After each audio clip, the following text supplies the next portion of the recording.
our story begins with a bloody, high-stakes manhunt. An entire powerful organization is desperately hunting down a single man with a lethal intent to kill him. This man is Michael, a highly skilled former assassination agent who once operated under the British government. Driven by a desperate need to escape his dark and violent past, Michael chose to defect, cutting all ties to live in absolute isolation on a remote, weather-beaten island off the rugged coast of Scotland. As Michael stands quietly by his window gazing out at the vast sea, a supply boat approaches his isolated island. On board are an older man and his young, spirited niece named Jessie. Jessie boards a smaller rowboat to personally deliver vital weekly provisions to Michael's doorstep. Her uncle strictly warns her to be efficient, reminding her to drop off the supplies and return immediately. Jessie leaves the groceries at Michael's door, but she also leaves a small, thoughtfully wrapped personal gift on top of the crate before heading back to her uncle's boat. Michael, watching her departure from the high balcony of his lighthouse, walks down to retrieve the supplies. However, closed off by his inner demons, he cold-bloodedly leaves the small gift sitting untouched on the cold ground. Alone inside, he heavily drinks alcohol to numb his profound loneliness. Days bleed into weeks, with only his loyal dog keeping him company in the stark silence.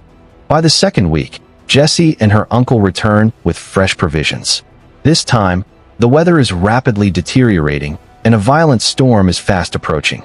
Her uncle frantically orders her to hurry. Michael is suddenly awoken by a loud, aggressive pounding on his door. Opening it, he finds an annoyed Jessie, who confronts him for leaving her previous gift out in the elements. She sharply reminds him that a normal person would say thank you, especially since they are the only reason he survives on this desolate island. Frustrated, Michael bluntly tells her to leave and never come back. Angered by his cold rejection, Jessie throws the gift back at him and runs to catch her uncle's boat just as the fierce storm officially hits the coast. The sea turns into a chaotic nightmare of towering, violent waves. As Jessie desperately struggles to board her uncle's vessel, a massive wave brutally capsizes their boat. Watching the horrific scene unfold from his window, Michael instantly springs into action. He launches his own small boat into the raging sea to rescue them.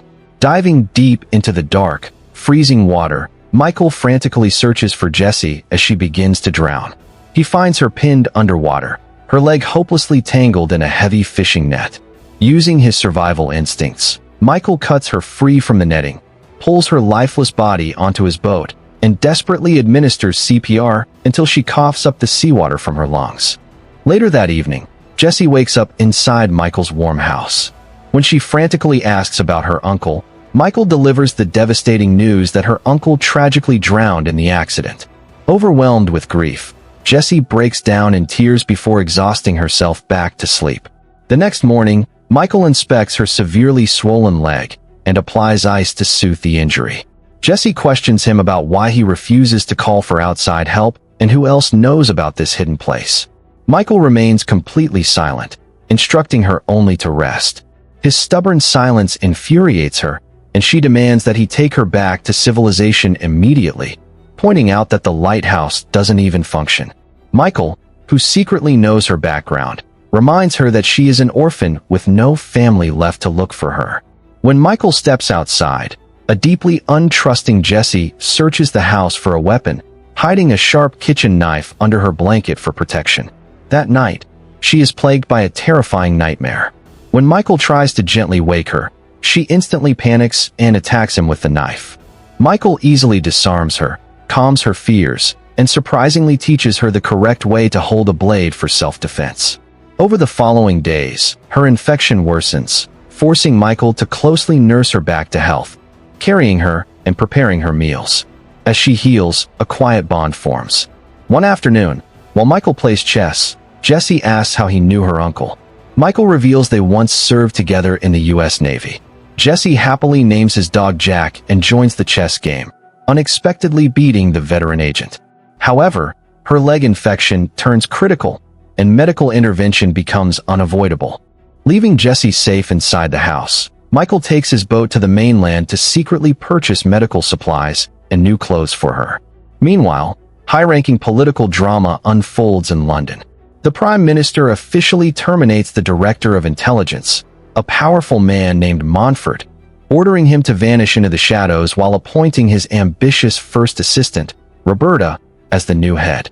Back on the mainland, as Michael exits a clothing store, a group of young girls filming a casual video accidentally captures his face in the background.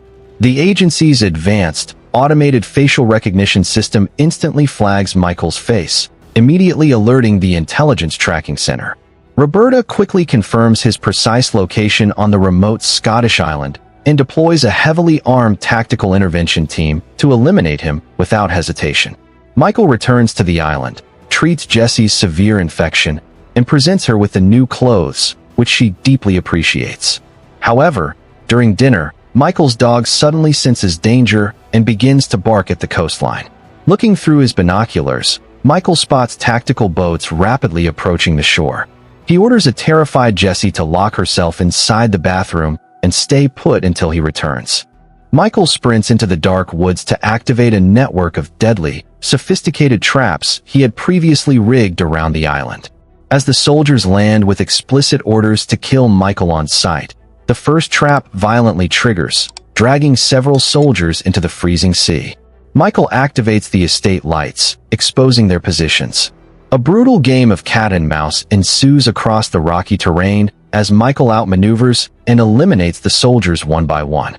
Tragically, one soldier breaches the house, and when Michael's dog bravely attacks to protect Jessie, the soldier ruthlessly shoots the dog dead and takes Jessie hostage.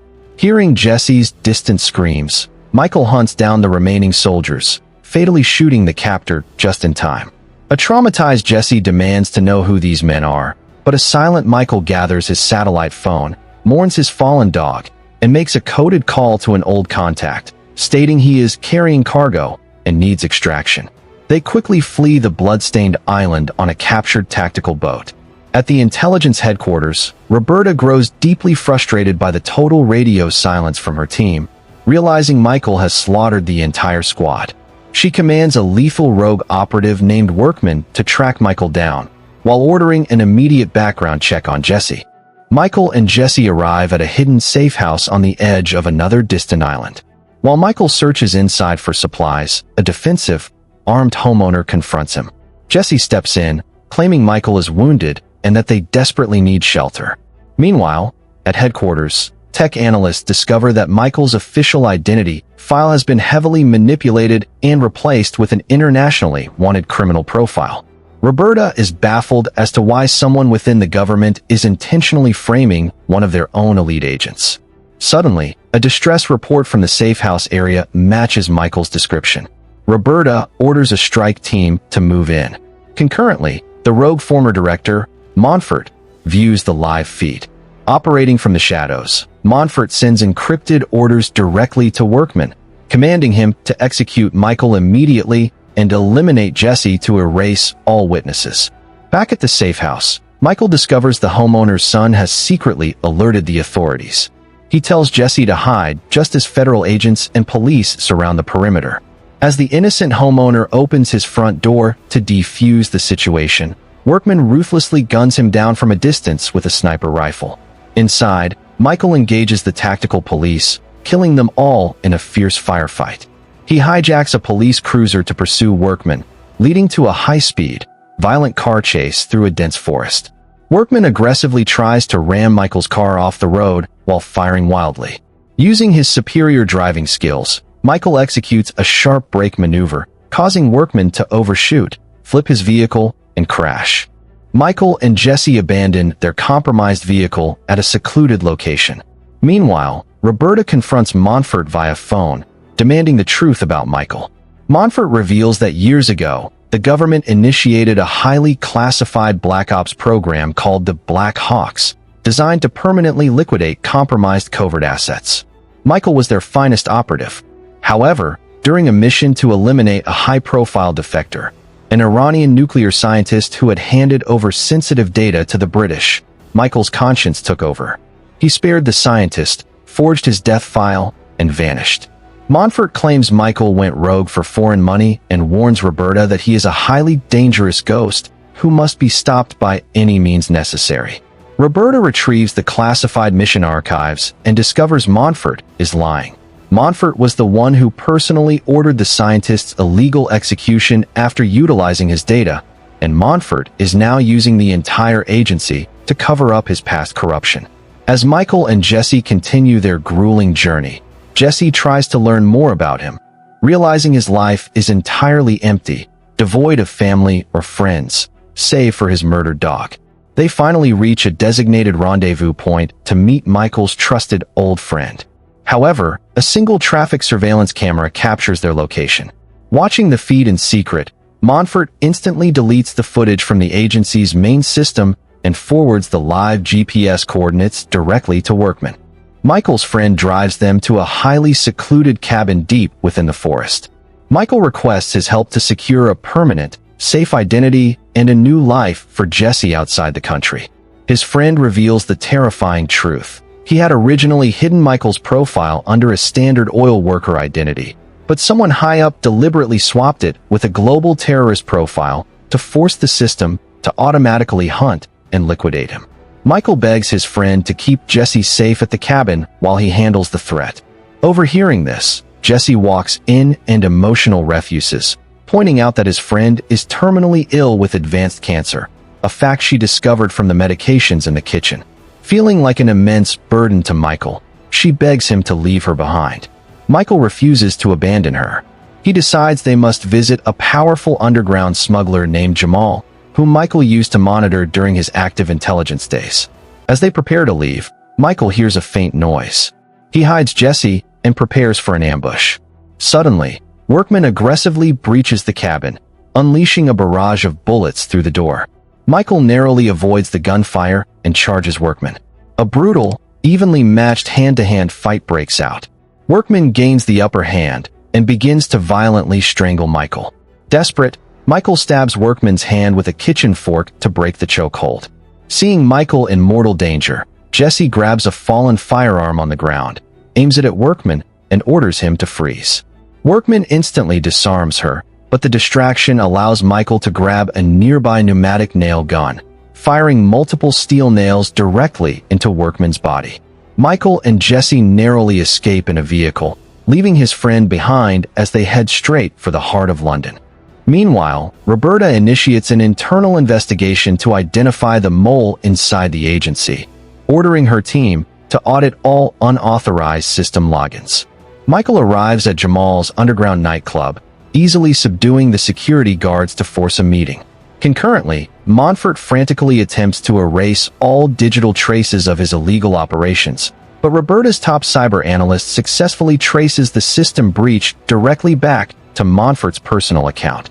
Inside the club, Michael strikes a high-stakes deal with Jamal. Jamal must provide a completely fresh identity and safe passage out of the country for Jesse within 30 minutes. In exchange, Michael promises to permanently eliminate Montfort, warning Jamal that Montfort has redirected entire tactical squads to raid the club, which will destroy his criminal empire within 10 minutes. Indeed, Roberta's strike teams are closing in with strict orders to capture Michael and Jesse alive. Simultaneously, Montfort dispatches his own corrupt squad to execute them. Jamal delivers the fake passport, documents, and cash to Michael. Just then, Montfort's strike team storms the nightclub, sparking a massive, chaotic gunfight inside the venue. Michael fights fiercely, taking down multiple operatives. In the chaos, Jesse bravely jumps onto an operative's back to assist, but the corrupt agents manage to overpower and kidnap her, dragging her into a getaway van. Losing her trail, Michael frantically calls his friend, who is monitoring the area's surveillance cameras. His friend provides the exact description of the fleeing van. Michael pursues them, effortlessly neutralizing Roberta's arriving team along the way. He catches up to Montfort's squad, violently killing the operatives one by one. Jesse hears the rapid gunfire outside the van, followed by a terrifying, heavy silence. The door swings open to reveal Michael, who warmly reassures and comforts her. Suddenly, a bloodied Workman emerges from the shadows. Michael and Jesse hijack a nearby motorcycle, speeding away toward the industrial shipping docks. They arrive at the foggy harbor just as Jamal's extraction boat arrives. Jesse tearfully refuses to leave Michael behind, begging him to come with her. Michael firmly convinces her that this is her only chance at a peaceful life. As they say their goodbyes, Workman arrives, unleashing a relentless hail of gunfire. Michael shoves Jessie safely onto the boat, watching her disappear into the dark waters before turning to face his nemesis. With both men completely out of ammunition, the confrontation devolves into a savage, bare-knuckle brawl. Michael strikes Workman with a heavy industrial chain, but Workman retaliates with an iron pipe. Overpowering the rogue assassin, Michael wrenches the metal pipe from Workman's grip and delivers a fatal, crushing blow, ending Workman's life once and for all. The following morning, Montfort begins his day with an air of complete normalcy. However, looking out his pristine window, he is horrified to see his elite security detail lying dead across the estate grounds. He turns around to find Michael standing silently in his office. Realizing his demise is imminent, a defeated Montfort praises Michael, calling him his greatest weapon, but condemns him for letting his conscience and humanity break the ultimate rule of absolute loyalty, all for the sake of an insignificant girl. Montfort sneers that it is only a matter of time before her blood is on Michael's hands. Michael calmly responds that it will never happen, raises his weapon, and executes Montfort on the spot. The story shifts to a peaceful, sunny cafe in Spain. Jessie sits outside, quietly reading a book. The agency's global satellite tracking system is actively monitoring her, and Roberta notes that Michael will inevitably come for her. Suddenly, the surveillance camera feed glitches out. Roberta smiles, stating with absolute certainty that Michael has arrived.